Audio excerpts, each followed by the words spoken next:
Gerenciar o negócio vai ser a diferença entre ter ótimos resultados, ser mais um, ou seja, ir sobrevivendo, ou se aventurar até o momento de falir. Isso é fato. Saiba ou lembre-se de que as empresas usam uma combinação de dívida e de capital próprio para ir financiando as suas operações.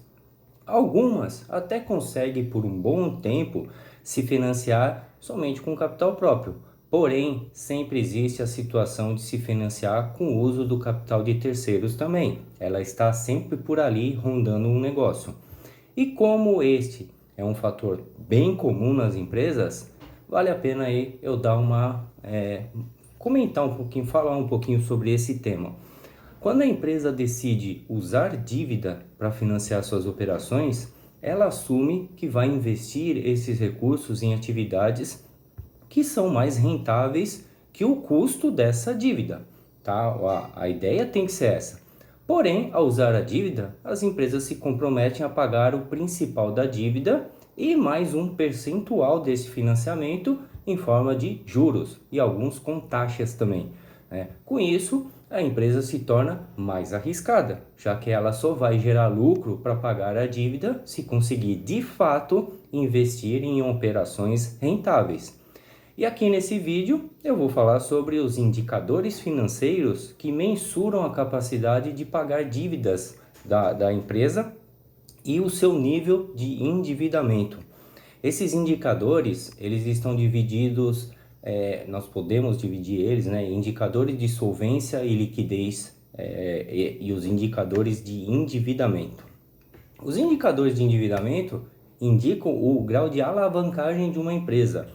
Os índices de endividamento nos informam se a empresa utiliza demais de recursos de terceiros ou de recursos dos sócios, dos proprietários, mostram a capacidade de pagamento dos juros e mobilização dos ativos, dentre outros, né? Se uma empresa ela tem um elevado índice de endividamento, né, a definição de alto aí vai variar de acordo com o setor, né, do negócio. Isso é uma indicação de que a empresa vai comprometer uma parte significativa de seu fluxo de caixa contínuo aí, com o pagamento do principal e os juros dessa dívida. Por outro lado, uma empresa que emprega pouca dívida, especialmente se for baixa em comparação com as outras empresas do mesmo setor, pode não estar usando adequadamente a alavancagem que possa aumentar o seu nível de lucratividade. Por exemplo, as empresas de serviços públicos geralmente têm um índice de endividamento mais alto do que as empresas de muitos outros setores, né, devido à natureza de capital intensivo do negócio dos serviços públicos, tá? Então, você já vê que existe diferenças, tá? Os índices de solvência e liquidez, tá? Como sabemos se existe risco de a empresa enfrentar dificuldades no caso de recessão ou quando existe uma queda nos lucros, né? Como sabemos se a empresa consegue pagar os juros dessa dívida a longo prazo? Os indicadores de solvência de curto prazo fornecem informações sobre a liquidez da empresa, ou seja, a capacidade para pagar os seus credores no curto prazo. Nessa parte, nós temos o índice de liquidez corrente e o índice de liquidez imediata, tá? O índice de liquidez corrente é calculado,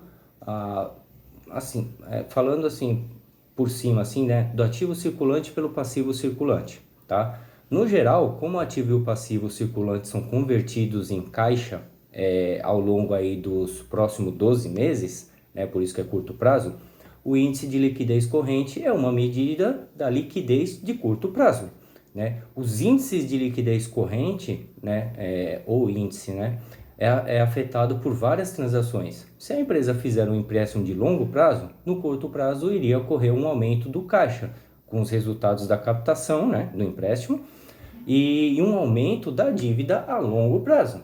O passivo circulante não seria afetado, né? Apenas o não circulante. Portanto, o índice de liquidez corrente aumentaria. Outro ponto importante é que o estoque é o ativo circulante menos líquido, óbvio, certo? Muitas vezes, um estoque muito grande pode ser sinal de que a empresa não estimou as vendas com precisão que deveria ter feito, ou pode sinalizar uma desaceleração do setor, né? A liquidez seca, ela considera a capacidade da empresa em cobrir as suas obrigações de curto prazo com apenas o caixa ou equivalentes de caixa, né? Ou outras contas do ativo circulante, por exemplo, contas a receber, né? E o índice de liquidez imediato, né, mostra a parcela das dívidas de curto prazo que poderiam ser pagas imediatamente por meio dos valores relativos ao caixa ou equivalentes de caixa, né, disponível. Ou seja, representa quanto a empresa possui de disponível para cada real de dívidas que são vencíveis, estão vencíveis no curto prazo. Lembre-se, dentro de 12 meses. Os índices de endividamento de longo prazo também são extremamente importantes, né? Quando usamos a dívidas, as empresas elas buscam financiar suas atividades mais rentáveis de longo prazo com empréstimos e financiamentos de longo prazo. Logo, devemos considerar os indicadores que capturem tais decisões de financiamento. Esses indicadores são conhecidos como índices de alavancagem financeira. Nesta parte, aí vamos considerar dois deles, o índice de endividamento total e o índice de cobertura de juros.